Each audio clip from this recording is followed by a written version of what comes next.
gracias otra vez por la invitación, por esta amable presentación y sobre todo gracias a ustedes por llenar este templo y espero estar a la altura de las expectativas de mis antecesores en el uso de la palabra, porque realmente la tienen en esta conferencia, aunque creo que Ortega me ayudará en este caso a salir del paso. Seguramente me iré muy emocionado, de Soria no me cabe la menor duda. Ya he venido muy emocionado, yo y mi mujer, que estábamos en Cádiz en la playa y hemos venido a hacer turismo de interior y también te agradezco mucho que me hayas acompañado en este viaje. Saben ustedes que entre los escritores de la época, como vamos a hablar a continuación, era frecuente, muy bien lo ha dicho el subdelegado del gobierno, era frecuente hacer la ruta del Cid. Y de hecho algún biógrafo de Ortega especula con que este viaje que él hace en agosto de 1911 pudo ser tal vez el viaje de novios con Rosa Espotorno, que se habían casado en 1910. Yo no lo creo, Rosa Espotorno era una señorita de bien, no me la imagino en burro por la Sierra Ministra. Sin embargo, tampoco me extraña que un biógrafo haya especulado con esta posibilidad, porque Ramón Menéndez Pidal, recuerdo haber leído en algún libro sobre él, que el viaje de novio con su señora esposa consistió en un viaje en burro por la ruta del Cid. De modo que no debía ser tan extraño, ni que se hiciese como motivo de un casamiento, y desde luego entre los autores de la época era muy frecuente. Bueno, insisto, estoy feliz de estar aquí, de ver este templo lleno.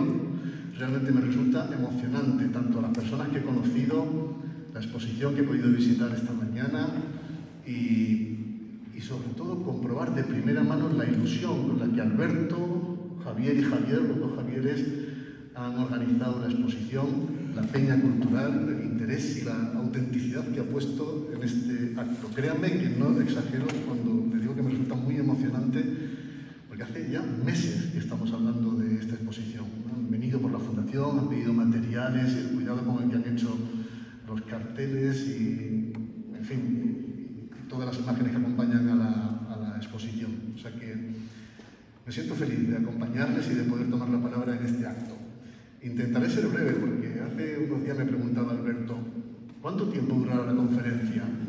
Le digo, Alberto, yo de Ortega puedo hablar 5 minutos, 5 horas, 5 días, 5 meses, lo que tú me pidas, porque llevo 30 años estudiando a Ortega, de modo que no tema que no vamos a hablar ni 5 horas ni 5 meses, pero no puedo desaprovechar la oportunidad de hacer una pequeña pincelada biográfica de Ortega, por lo menos para que ustedes se vayan esta tarde de aquí sabiendo, espero, conociendo algo más al personaje, porque ya se ha mencionado en esta mesa, es el filósofo más relevante del siglo XX en España, pero fue muchas más cosas que filósofo.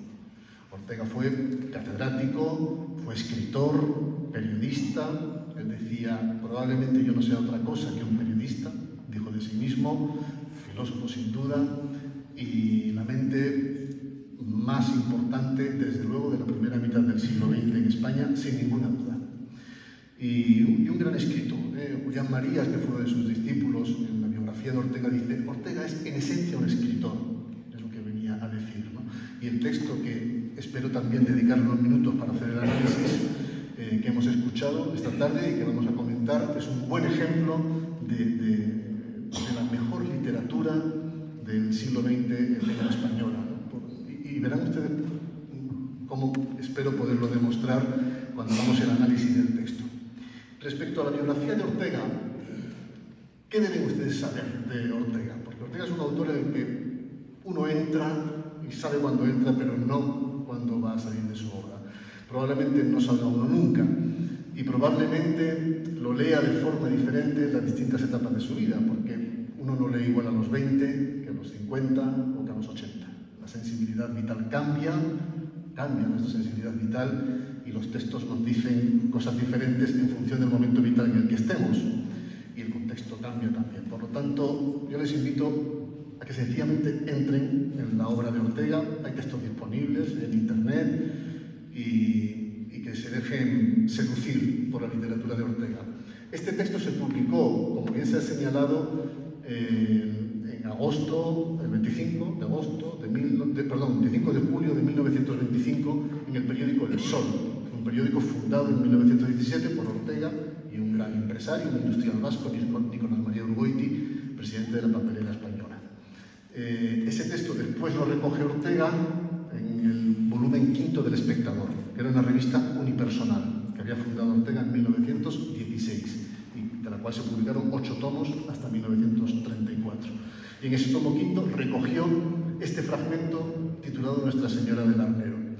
Lo primero que tienen que saber es que Ortega, en esa crónica de viajes de 1925, este fragmento que hemos leído aquí, Ortega no está recorriendo la ruta del Gil en ese momento. La ruta del Gil la recorre en 1911. Es cuando va desde Sigüenza, sale de Sigüenza y va camino de Soria y pasa por Medinaceli, Romanillos y Barahona. Lo digo porque Ortega en realidad conserva unas notas, se conoce que él iba en una pequeña libreta tomando anotaciones durante el viaje, que son las notas que utiliza en el año 25 para introducir dentro de la crónica de viajes sobre los castillos de Castilla, porque él está hablando de los castillos que hay en Castilla. Y cuando empieza a reparar en la arquitectura típica de las ciudades castellanas, lo primero que le llama la atención son los soportales. Ustedes están muy habituados a que sus ciudades tengan soportales, pero esto es una característica arquitectónica casi exclusiva de Castilla. Y Ortega repara en los soportales y sobre todo en el esfuerzo colectivo, en lo costoso que es hacer un soportal. Y sobre todo porque estás, digamos, condenando una de las zonas más costosas, en las zonas generalmente más importantes del pueblo, y una parte importante de la vivienda se cubre para que sea una acera pública, para que sea espacio público protegido. Y esto le lleva a pensar, ¿por qué en Castilla se edifica así? ¿Qué características climatológicas, tanto en invierno como en verano, como les hablaré yo a ustedes de cómo es el tiempo en su tierra, qué características climatológicas habrá en estas ciudades para hacer aceras techadas, en las que protegerse de la lluvia, del viento o del calor o del exceso de calor? Y esta reflexión acerca de los soportales es la que dice, bueno, yo he vivido una tormenta en Castilla. Dice, hace ya bastantes años, en concreto esto lo dice en 1925 y se refiere a 1911, hace ya bastantes años que la imagen se me ha estilizado en estampa. Dice, tengo el recuerdo musical casi beethoveniano de una tormenta en Castilla. Y habla de Romanillos, que es el texto que hemos escuchado. Pero este texto procede de un viaje que había hecho en 1911, insisto, saliendo de Sigüenza esta mañana calculábamos que si de Medinaceli, o sea, si lleva mediodía aquí, venía un burro, debió salir sobre las 7 y 8 de la mañana. Porque los burros caminan como las personas más o menos, a 5 kilómetros por hora. O sea, 25 kilómetros, unas 4 o 5 horas debió más o menos tardar Ortega en llegar con Rodrigo Álvarez, paisano, un lugareño, por los caminos para llegar a mediodía a Romanillos. Hay algunas anotaciones personales de que compraron miel, compraron cebada en la posada, donde tengo entendido que después iremos a descorrer una placa conmemorativa. Es decir, que esto es interesante tenerlo en cuenta. ¿Qué hacía Ortega en Sigüenza? Podríamos preguntarnos, ¿no? En 1911. Bueno, se ha señalado muy oportunamente que Ortega y Gasset es el líder, podríamos decir, el adalid, la cara visible de la generación del 14, de 1914. Pero se ha indicado muy bien que este texto, y él en particular, procede o está incardinado a la tradición viajera de los autores de la generación del 98, de 1898. Y querría aprovechar esta característica para darles una pincelada biográfica sobre Ortega. Porque Ortega no es un 98ista. No lo es ni generacionalmente, porque es más joven que Machado, que Baroja, que Valle Inclán, que Maeztu, él es más joven. Él es de la generación de Pablo Picasso, Eugenio d'Ors, Gregorio Marañón, Juan Ramón Jiménez, que son otra generación siguiente. Saben ustedes que Ortega dividido a generaciones de 15 en 15 años, siguiendo el método de Tucídides. Bueno, esto es otra historia, cada 15 años más o menos. Entonces, Ortega pertenece a una generación posterior a los del 98. Sin embargo, Ortega crece intelectualmente rodeado de los autores del 90. Son sus referentes intelectuales, por lo que él crece. Él nace en 1883 en una familia, podríamos decir, de la alta burguesía, pero de la burguesía ilustrada. No eran ricos, no era una familia de riqueza hereditaria, era de la burguesía ilustrada. Su padre, José Ortega Munilla, era académico de la lengua, escritor, director de uno de los periódicos más importantes que había en esa época en España, que fue el periódico El Imparcial, un periódico liberal, monárquico, parecido, podríamos decir, a lo que es ABC. Es el periódico más importante del siglo XIX y a principios del siglo XX. Y su padre era el director de este periódico. Para los autores de la época, por ejemplo, como Azorín, que lo cuenta en un libro que se titula Madrid, el sueño de estos autores era publicar en El Imparcial. Para ellos la cumbre era El Imparcial.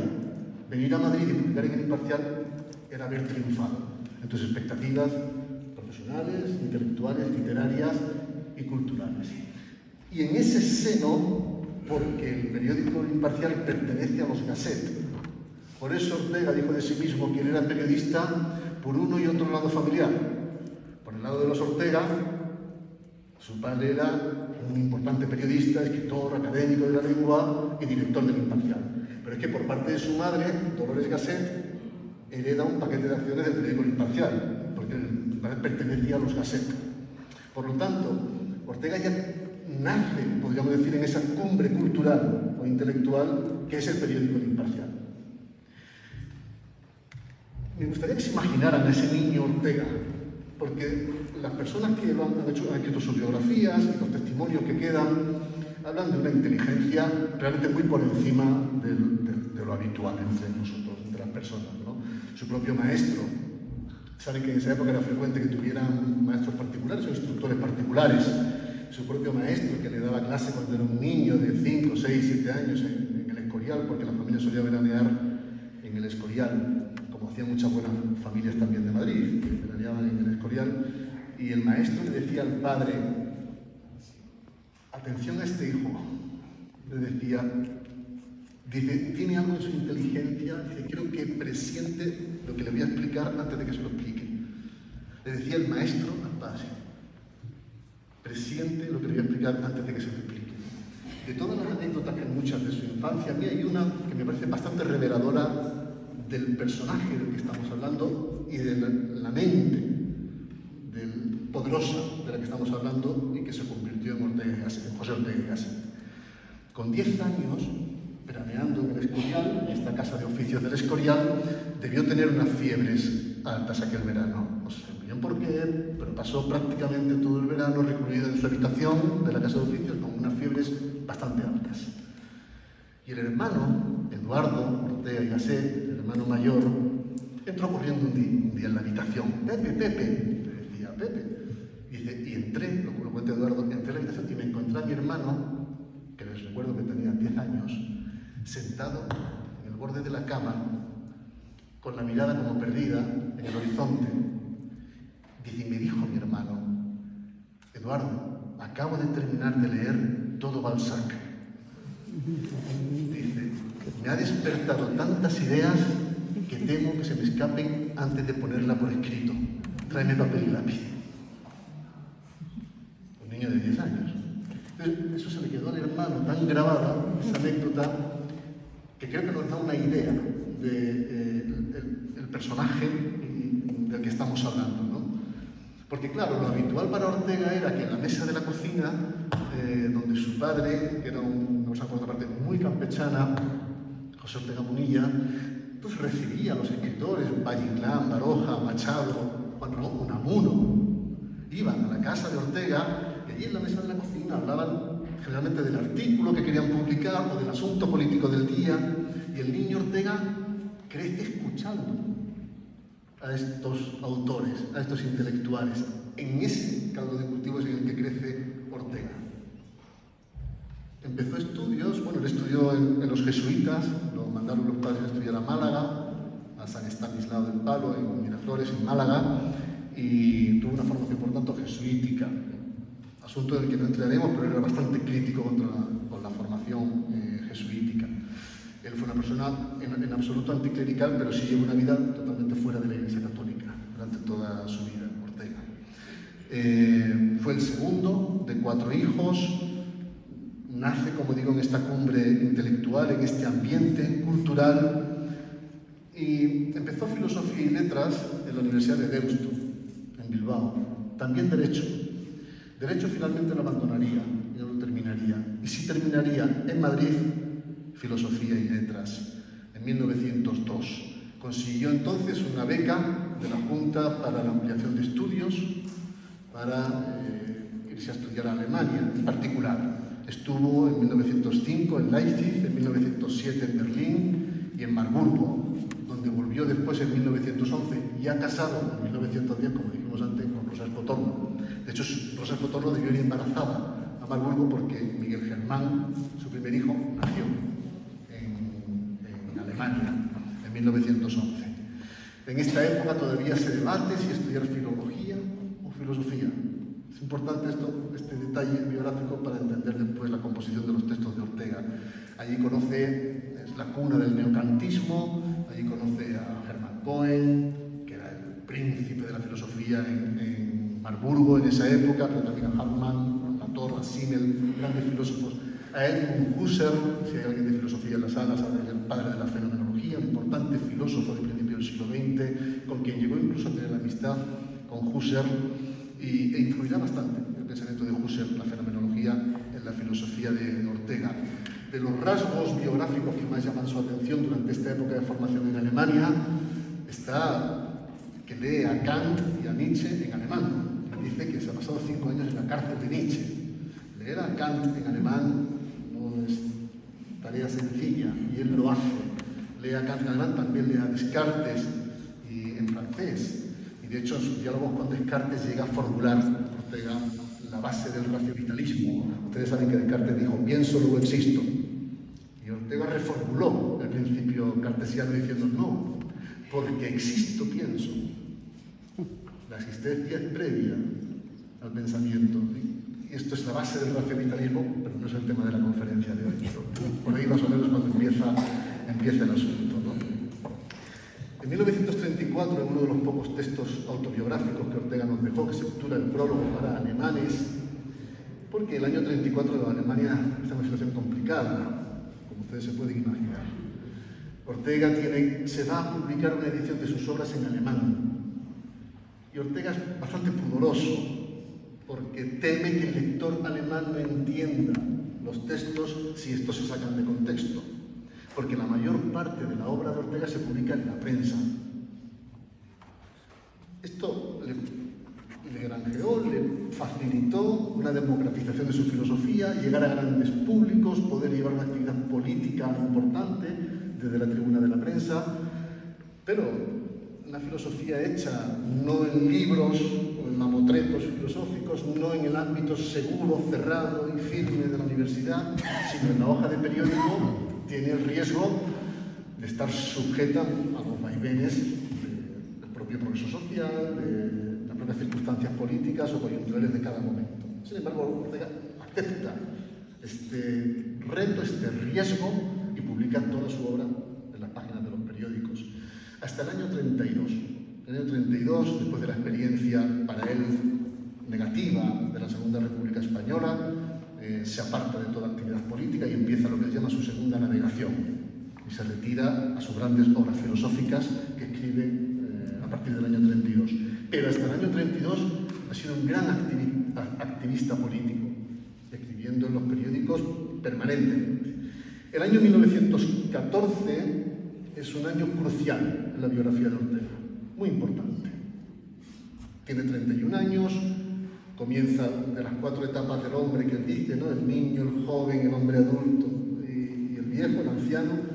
Dice Ortega, la época realmente de gestión de lo que uno se ha labrado empieza a partir de los 30 años, tal vez en nuestra época, los 30, entonces los 50, ahora los 45, no estoy muy seguro de cómo funcionaría la periodificación de la vida que Ortega hace, pero bueno, habría que ver. Lo cierto es que tiene 30 años, comienza su madurez, nace su segundo hijo, Soledad Ortega. Si lo menciono es porque Soledad Ortega estuvo en 1976 en este pueblo. Hay un documento gráfico que ustedes pueden ver en la exposición, acompañada de Julián Marías, inaugurando un homenaje que se hizo entonces con motivo del cincuentenario de precisamente lo que nosotros estamos celebrando hoy como centenario, ¿no?, de la publicación de este texto. Da una conferencia muy importante en el Teatro de la Comedia en Madrid que se titula Vieja y Nueva Política. Este concepto no lo vamos a desarrollar, pero quédenselo, porque esta vieja y esta joven, la vieja que dice indecencias, electrizada por el rayo, esta vieja con ojos de sibila, y esta joven original, esta señora del Arnero, esta vieja y esta joven están de algún modo representadas en este texto, porque estas ideas de vieja y nueva política son de estos años en los que Ortega recorre hacia la ruta en 1911. Es justo en esta época. Publica su primer libro, que se titula Meditaciones del Quijote. Es un libro importante en la filosofía de Ortega porque ahí está el principio del raciovitalismo, que es la filosofía de Ortega, el raciovitalismo. Ustedes habrán escuchado, totalmente seguro, alguna vez el aforismo de Ortega: yo soy yo y mi circunstancia. Si no la salvo a ella, no me salvo yo. Esto lo dice en las Meditaciones del Quijote. Es donde Ortega desarrolla el principio de la ración vital, del raciovitalismo. Está ahí también su teoría del punto de vista o del perspectivismo. También están en Meditaciones del Quijote y otros postulados fenomenológicos. Es un libro importante, insisto, en la filosofía de Ortega. También durante ese año trabaja en la fundación de la revista España, que funda en 1915. Pero, ¿qué ideas políticas ha venido desarrollando este Ortega del que estamos hablando hasta este momento? ¿Qué ideas filosóficas y políticas? Bueno, habría que mirar o atender a qué España es la que Ortega se encuentra. ¿Cómo es la España de principio de siglo? Esta España en la que él estudia, pero no se olviden de que él se va a estudiar a Alemania y pasa varios años formándose en Alemania. El mundo europeo que Ortega conoce en Alemania tiene una altitud, una altura científica, cultural, económica y de desarrollo en todos los órdenes muy superior a la España de la que él procede y que ha dejado para irse a estudiar fuera. A Ortega le pasa un poco lo que ya le había pasado a Moratín, a Jovellanos, a todos los ilustrados que habían ya viajado fuera y que lo que sienten es dolor. Es decir, a todos estos intelectuales les duele España, les duele el atraso en el que España está respecto a otros países de su entorno. La España de principios de siglo, Ortega la siente con dolor, como todos los 98istas, como todos los autores del 98.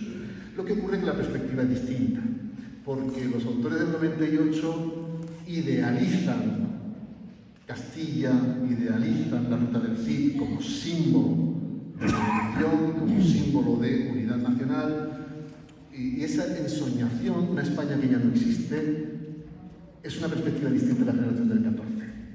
Quiero decir, para los autores del 98, la fecha de 1898 es clave. ¿Qué ocurrió? Ocurrió lo que muchos de ustedes seguro que han estudiado como el desastre del 98. España pierde en 1898 sus últimas colonias, Cuba, Filipinas, Puerto Rico y Guam, y con esto todo nuestro imperio de ultramar, ustedes habrán estudiado aquel imperio en el que no se ponía el sol, aquel imperio que llegó a ser el imperio español, desaparece en 1898 y España queda reducida a la geografía de la península ibérica. Y eso, que se llamó el desastre, y así ha pasado la historia como el desastre del 98, tuvo un impacto emocional en los españoles de la época y en los intelectuales de la época. Porque, en cierta forma, sienten que algo se ha perdido de la identidad nacional del Imperio Español y que hay que recuperar. ¿Y dónde lo van a encontrar? Cuando uno empieza a buscar la esencia española, rápidamente llega al campeador. Y es lo que le pasa a estos intelectuales del 98. Estos intelectuales del 98, dice Azorín, buscábamos nosotros el punto de gravedad del alma castellana. Así lo dice Azorín. buscábamos el punto de gravedad del alma castellana. Y lo que buscan, ¿qué es? ¿Qué es España? Esta es la pregunta. La pregunta de los 98istas es, ¿qué es España? Si ya no es ese imperio en el que no se pone el sol, ¿qué es España? Y esa pregunta guía sus pasos. Guía sus pasos ¿hacia dónde? Hacia Castilla. Y por eso todos hacen la ruta del Cid.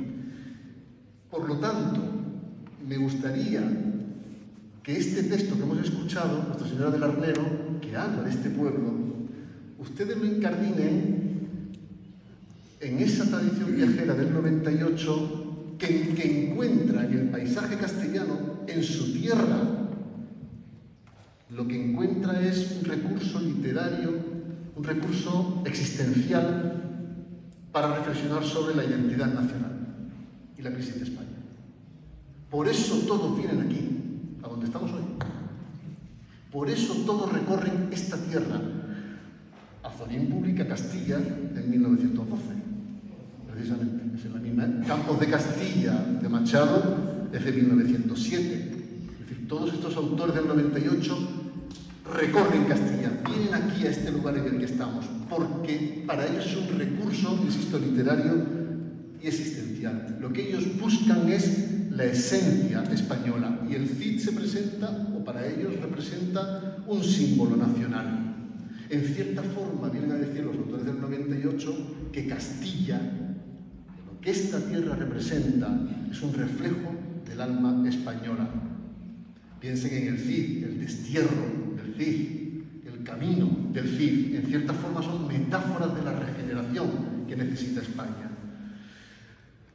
También, al recorrer Castilla, se ha mencionado cuando hemos leído la crónica y en algunas de las intervenciones previas, lo que encuentran es una tierra muy pobre.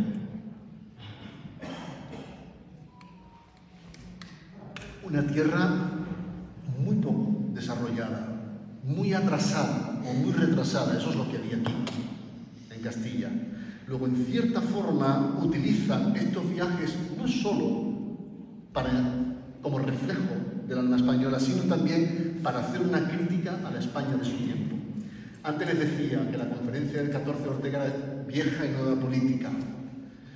Pues, en realidad, el binomio, la crítica de Ortega y de los 98istas es la España real frente a la España oficial. ¿Cuál es la España oficial?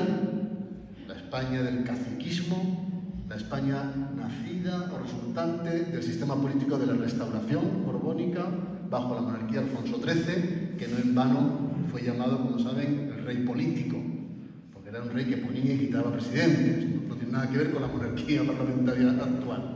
Era otro tipo de monarquía, diferente a la que había. Y el sistema de la Restauración era, a los ojos de Ortega desde luego, y también de los intelectuales de su época, era la responsable del atraso que vivía España. Y aprovechan este viaje a Castilla en la descripción del atraso y de la pobreza y de la falta de desarrollo que encuentran en estos campos, una forma de criticar la España oficial. Para ellos es la España real, lo que ven aquí, pero lo presentan como la némesis, diríamos, de la España oficial, ¿no? La España abandonada. Por lo tanto, el paisaje es un espejo del deterioro. Ellos, en cierta forma, encuentran en la gente, estas personas que hemos escuchado descritas en esta crónica, en esta campesina, Nuestra Señora del Arnero, en esa vieja, en estos labriegos sorianos, encuentran, en cierta forma, la autenticidad que falta en la ciudad. Creen que en el mundo urbano es superficial, es un mundo falta de autenticidad, y esa autenticidad la encuentran aquí, en las gentes que llevan, que subsisten, que sobreviven con muy poco, con lo que la tierra les da. Y esto está en el fondo de la creación, de la ensoñación de los autores del 98 y desde luego de Ortega en la descripción que hacen del paisaje. Supongamos que estamos en el instituto o en la facultad y tenemos que hacer un comentario de texto, de este texto. Sí, aquí seguro que hay profesores de colegio, de instituto, seguro, o de universidad también. Pues saben que cuando nosotros a nuestros estudiantes les decimos vamos a hacer un análisis de texto, un comentario, lo primero que les decimos es que numeren el texto, que pongan el 1 en la primera línea, el 5 en la quinta, el 10, para que después podamos ir, vayamos a la línea 17 y la encuentren rápidamente, ¿no? Le haríamos numerar el texto y les pediríamos que hicieran el contexto del texto y a continuación un análisis del fondo y un análisis formal. El análisis del fondo lo doy por hecho. Si todo lo que he explicado de la España oficial y la España real, de por qué vienen aquí, qué buscan aquí, en esta tierra, estos escritores, y por qué creen que Castilla es el espejo en el que se refleja el alma española. La España real, no la España oficial del caciquismo. Y fíjense que yo cada vez que pienso en esa España oficial, es posterior, pero siempre pienso en la película Los Santos Inocentes de Miguel Delibes, que muchos de ustedes seguro que han visto. Es posterior, es unos años posterior, como bien saben, pero debía ser bastante parecido. El sistema del caciquismo imperaba en toda España, la compra de votos y el control político del país, con unos caciques que lo que querían era que el pueblo no prosperara. Todo menos la educación y mantener en la falta de desarrollo, en la falta de formación y de educación al pueblo llano, que es más fácil de someter cuando no le damos educación y lo mantenemos en el analfabetismo y en la ignorancia. Eso es básicamente un sistema caciquil y eso es lo que ocurría en nuestro país en esta época. Por eso lo que Ortega propone es la pedagogía social como programa político. Y lo que él promueve en esta época es un programa político de ir a todos los pueblos de España, hasta el último rincón, a llevar la educación a los españoles, porque solo por el camino de la educación este país tendrá futuro. Esa es la filosofía política de esta época. Y eso es lo que pretende Ortega con todas las iniciativas de esta época. Volviendo a lo del comentario de texto, si hiciéramos un análisis formal, dediquemos estos últimos minutos a ver los aspectos formales del texto. Bueno, ¿qué tipo de descripción hace Ortega en Nuestra Señora del Arnero? Bueno, es una descripción impresionista. ¿Por qué se caracteriza una descripción impresionista? Pues se caracteriza no por ser una descripción, diríamos, detallada y objetiva, sino por ser una descripción que consiste en impresiones sensoriales. Es decir, voy a transmitir o a describir la atmósfera, las sensaciones, las emociones que yo he sentido en un determinado lugar. Si yo hiciera una descripción objetiva de lo que yo estoy percibiendo esta tarde aquí, diría, pues ha habido 77 personas, edad media de no sé cuánto. Eso es una descripción objetiva y detallada. Si fuera impresionista diría, la iglesia estaba abarrotada. ¿Cómo es el gentilicio? ¿Romanillenses? ¿Ustedes sí, ser romanillenses? ¿De romanillenses? No tiene. ¿Cómo lo van a tener? No con el gentilicio.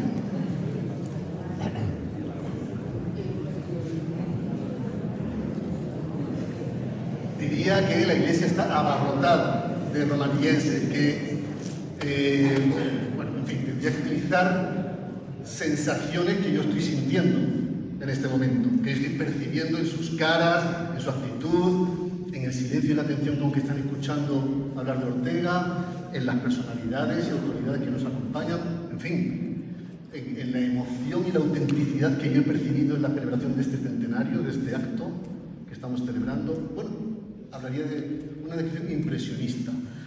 Para hacer una descripción impresionista, bueno, por lo tanto subjetiva, dicho de un modo más sencillo, una descripción subjetiva, que utilizo la vista, el olfato, el oído, el gusto, para ofrecer, digamos, una imagen viva. Porque el objetivo de una descripción impresionista no es enciclopédica, sino es transmitir sensaciones, emociones. Por lo tanto, lo que yo pretendo es ofrecer una imagen viva de algo. ¿Cómo lo consigo? Por medio del lenguaje, que tiene que ser poético, tiene que ser un lenguaje evocador, como veremos a continuación, rico en metáforas, en comparaciones, en adjetivos que describan la escena, ¿no? La atmósfera, la luz, se tiene que describir, y esto se consigue por medio de recursos que a continuación voy a explicar, ¿no? En fin, digamos que lo que se pretende con una descripción como la que Ortega ha hecho y hemos escuchado es un cuadro impresionista. ¿Ustedes han visto muchas veces un cuadro impresionista? Bueno, son pinceles, si te acercas no lo percibes bien, tienes que verlo, tienes que alejarte un poco, porque son sensaciones, colores, masas, digamos, que forman un tono, ¿no?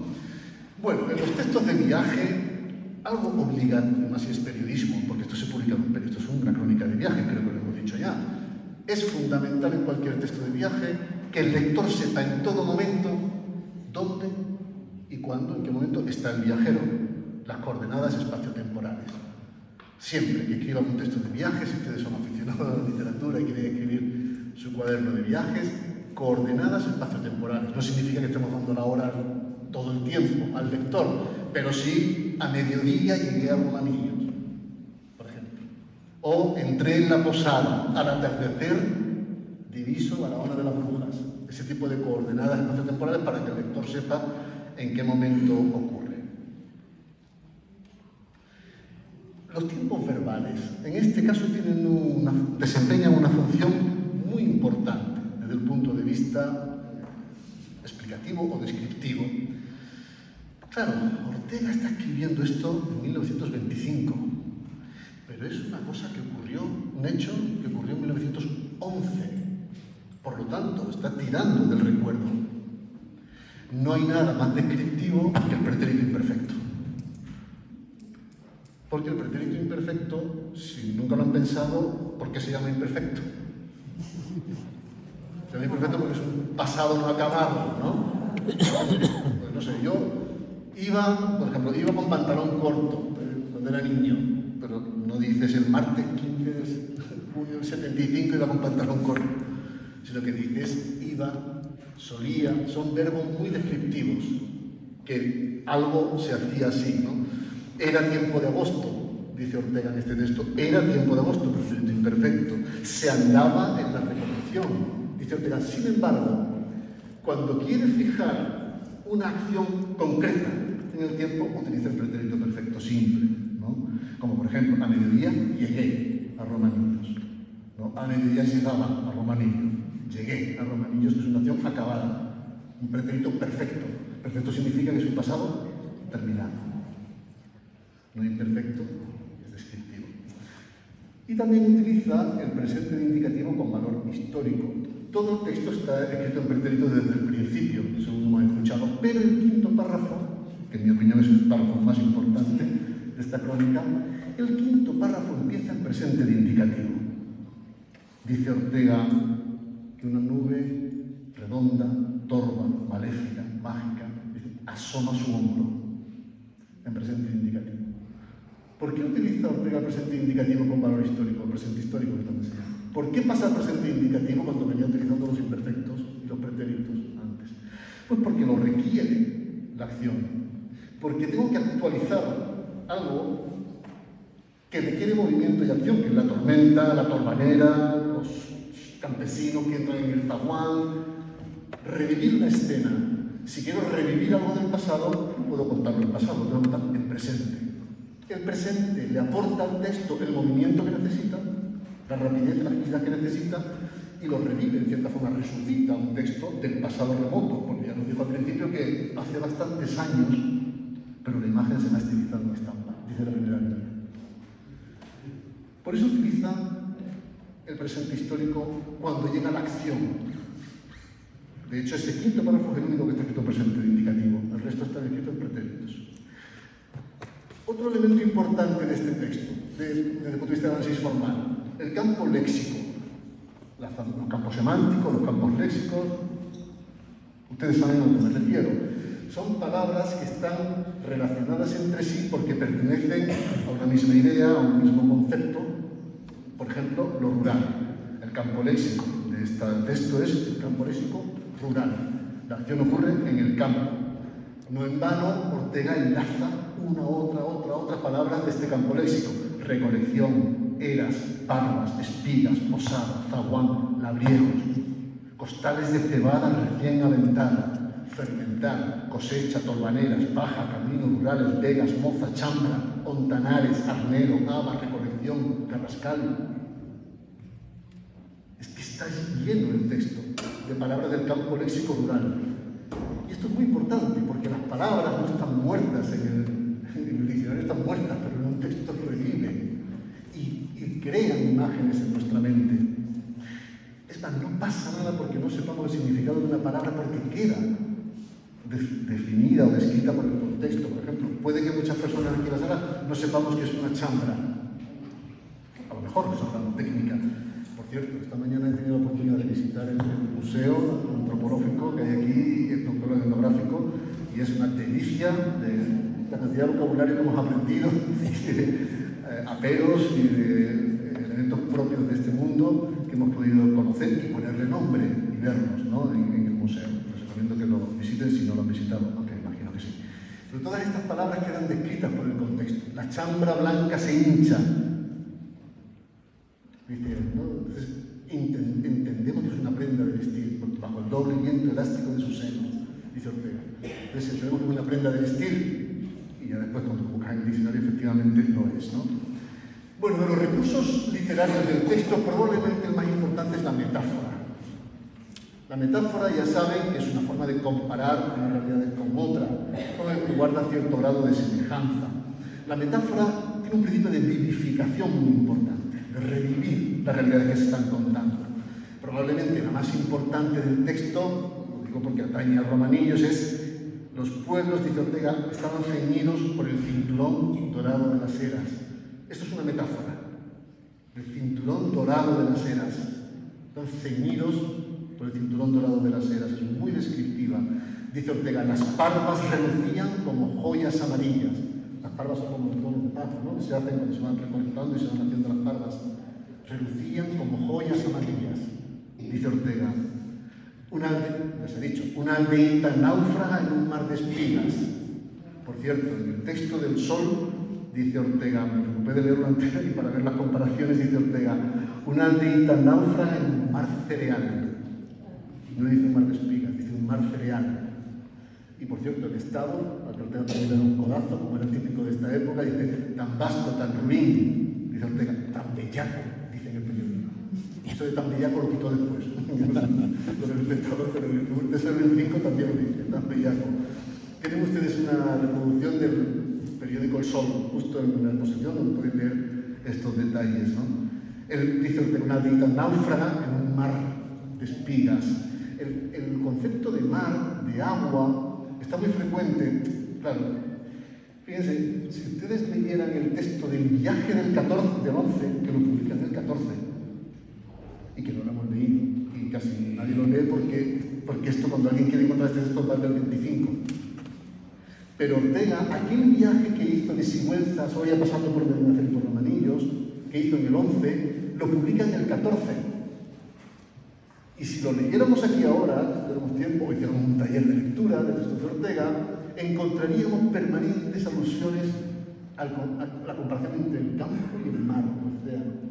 Todo el tiempo. Las metáforas muchas de ellas son metáforas acuáticas. Y tiene que ver con esto. Yo utilizo mucho la imagen de nombres de embarcaciones, por ejemplo, o por ejemplo cuando tiene que ver también con la lluvia, en el caso particular de esto, ¿no? Dice Ortega cuando se refugia en el zaguán, el portal era una pantalla de cinematógrafo harta de luz y vagamente irreal. Fíjense qué imagen, ¿no?, cuando entramos en la oscuridad de la habitación y miramos hacia la puerta de la calle. Dice, es una pantalla de cinematógrafo harta de luz y vagamente irreal, que todos percibimos un poco, ¿verdad? Esa especie de ambigüedad, ¿no? O, por ejemplo, de la moza, de nuestra adorada señora del Arnero, nuestra campesina de Romanillos, dice, es rubia como la ciudad, de ojos azules como Ontanares. Los Ontanares es el lugar donde el azul es más puro, porque los Ontanares es el lugar donde nacen los ríos. Eso es un Ontanar, donde el agua emana de la tierra y donde más pura es el agua. Azules como Ontanares, dice Ortega, ¿no?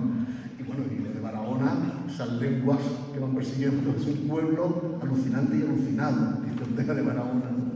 Encuentra un pueblo de mente persiguiendo las lenguas de Pentecostés, que para la gente de la formación cristiana es una imagen característica, ¿no? La lengua de Pentecostés de los apóstoles, ¿no?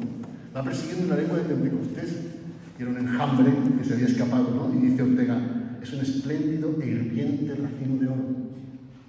Ese enjambre que se prende de la lista de la iglesia de Barahona. Fíjense, un enjambre que se lo imaginan, ¿no? Como se mueven las abejas, espléndido e hirviente racimo de oro.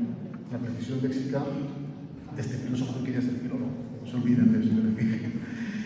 Uno de los elementos más importantes también del texto, ya voy terminando el tema, es la aliteración. La aliteración consiste en repetir un sonido para imitar el sonido de una realidad que estoy describiendo. Claro, si lo que voy a describir es una tormenta, ¿a qué suena una tormenta? Todo lo podría hacer cualquier niño. Y seguramente repetiría sonidos de la R, ¿no?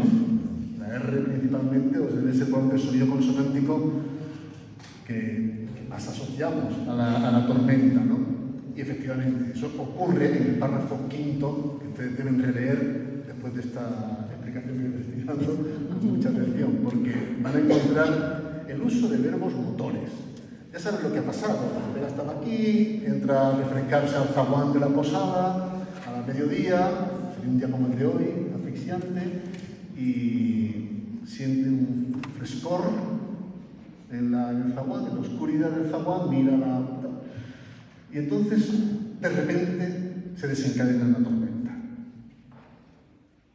Cualquier persona que haya vivido una tormenta en el campo, y aquí habrá muchas, lo sabe perfectamente. Es muy distinto a la ciudad, ¿eh? Porque nosotros los edificios, el cemento, el hormigón y la luz eléctrica atenúan mucho los efectos de la tormenta, pero en el campo una tormenta realmente te parece que es el apocalipsis y hasta aquí hemos llegado. Eso puede ser el día muy final. Y algo así debió sentir Ortega porque la imagen se la ha estilizado en estampa, él mismo lo dice muchos años después.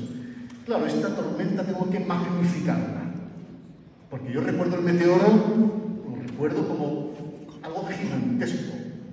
Entonces tengo que recurrir a muchas aliteraciones, muchas metáforas y muchos recursos lingüísticos para representar precisamente esa magnificencia del meteoro, ¿no? ¿Cómo consigo esto? Haciendo que los sonidos, las vocales que llevan el acento de la palabra sean vocales abiertas. Saben que hay vocales abiertas y cerradas, ¿no? A, E, O son las vocales abiertas. I, U son las cerradas, que se utilizan para los diminutivos, precisamente. Cuando algo es pequeño, utilizo la I y la U. Pero cuando algo es grande, utilizo la A, la O, la E. Asoma, entra, enciende, llueve, revuelan, ciegan, caen, estallan, menudean, retumban, llegan, viajasen, pasan corriendo, arrecia, machacar. Todas estas palabras están en muy poco espacio del texto y van creando una imagen en nosotros. Los sustantivos igualmente llevan el peso consonántico en las vocales abiertas: horizonte, hombro, redonda, torva, maléfica, mágica, umbral, tolvanera, ráfaga, gigante, galope, triunfal, bárbaro, chubasco, latigazo. Todas estas palabras, cuya fuerza consonántica cae en vocales abiertas, están concentradas en un espacio brevísimo del texto y producen en nosotros esa imagen. Es difícil no escuchar la tormenta cuando Ortega dice: sobre el horizonte asoma su hombro negro una nube redonda, torva, maléfica, mágica, porque zon, on, don, suena tormenta. Esta es una literación casi perfecta, podríamos decir. Y esto lo utiliza también como un recurso sintáctico, ¿no? Como las formaciones bimembre, como dice, poco después, otra ráfaga y otra. Que también es un recurso muy interesante para la sensación de permanencia. Caen unas gotas gruesas que estallan sobre el polvo del camino. Fíjense el verbo estallar, cómo funciona aquí, como ese hongo que hacen las bombas, ¿no? Cuando cae el goterón sobre la tierra seca, estallan sobre el polvo del camino, ¿no? Bueno, y la frase, las gotas menudean y un trueno gigante retumba. Donde tru, can, tru, suena precisamente a este trueno. Después hay un elemento muy interesante, metafórico también, que es la prosopografía o la personificación, que consiste en atribuirle a los objetos inanimados cualidades de los objetos animados. Por ejemplo, dice Ortega, que la nube llega a la carrera en un galope triunfal, como si dentro de ella un dios bárbaro viajase, ¿no? Es interesante la prosopografía, ¿no? El trueno, como hemos dicho, llega a la carrera, pero es que hay un rayo que da su latigazo a los caballos aéreos de la nube. El refajo de la moza se abraza a sus caderas, o la nube asoma su hombro negro por el horizonte, o el rayo nuevo de sol se enreda en el cabello de la Virgen. La iglesia de Barahona otea el contorno y el caserío se agarra al cerro. Dice Ortega. Hay un montón de imágenes basadas en la prosopografía, es decir, en atribuir cualidad, vida propia, los elementos, ¿no?, de los que Ortega va contando. Y termino, bueno, con una referencia a la moza. Yo tengo mucho interés en conocerla. Se ha hecho una investigación por alguna persona del pueblo que no he tenido el gusto de conocer todavía, pero me encantará conocerlo. En la exposición hay una fotografía, Ángela, creo que se llama, la señora, y hay una fotografía de quien debió ser esta moza. Claro, piensen, ahora para cerrar la conferencia, volvamos al principio. Piensen en todo esto de la España real, la España oficial, gobierno nuevo. ¿Qué buscaban ellos aquí? Buscaban la esencia, bueno, decía Frédéric, el punto de gravedad del alma castellana, la España auténtica. No la España superficial de las ciudades, de la política corrupta y caciquil. Están buscando la España auténtica. Y el futuro no son estos políticos de Madrid, de Barcelona o de Bilbao, estos caciques, ni desde luego la monarquía. El futuro es el pueblo. Esto lo tienen clarísimo estos autores. Y ese pueblo está compuesto de la sabiduría popular de la vieja, que mira en la lluvia, ¿no?, que ve a los príapos, que se sabe que son los dioses romanos de la fertilidad. De hecho, el priapismo es una enfermedad que padecen algunos hombres, que presiden las recolecciones, dice Ortega, y la joven virginal, la promesa, el futuro. Dice Ortega, es tan bella y tan virgen que yo adoro adorarla bajo la advocación de Nuestra Señora del Arnero. Por cierto, escribe del Trillo a mano, Nuestra Señora del Trillo, pero después debe decir, y pone nota, mejor Arnero, y pone nota con escrito, mejor Arnero. Y hizo muy bien en cambiarlo, porque el Trillo, si posible, que lo lleve una moza, una sola persona. Es un momento de suma sensualidad. Es un momento muy sensual el que hay en ese tramo de la crónica. Él debe estar, claro, si él entró primero en el zaguán a refrescarse del calor y del sol, y de pronto empieza la tormenta y entra una bocanada de hombres y mujeres que buscan recaudo en el zaguán. Dice Ortega, él debe quedar al fondo del zaguán, dice, sobre el quicio, en la puerta, en el quicio, a contraluz, queda una moza. Y cambia el ritmo, e introduce un ritmo muy suave en el texto. De hecho, las consonantes las R's de la tormenta pasan a ser ahora nasales. De hecho, dice Ortega, una chambra blanca, ya no es la R, una chambra blanca se hincha como una vela bajo el doble viento elástico de sus senos. Ahora son las N's, las S's, las nasales, que aportan suavidad al texto, dulzura al texto, las que dominan, ¿no?, en esta parte del relato. Insisto, es un momento bastante sensual del texto, como Ortega describe a esta joven campesina, pero sin duda está vinculado con el futuro que Ortega ve en estas tierras, en esta España auténtica, en estas gentes que solo ellas pueden representar el futuro del país. Y por eso desempeña un papel tan importante esta moza en la crónica, porque esta moza está encarnando los ideales de autenticidad, de futuro y de prosperidad que todos ellos buscan en esta tierra que hoy nos acoge. Muchas gracias.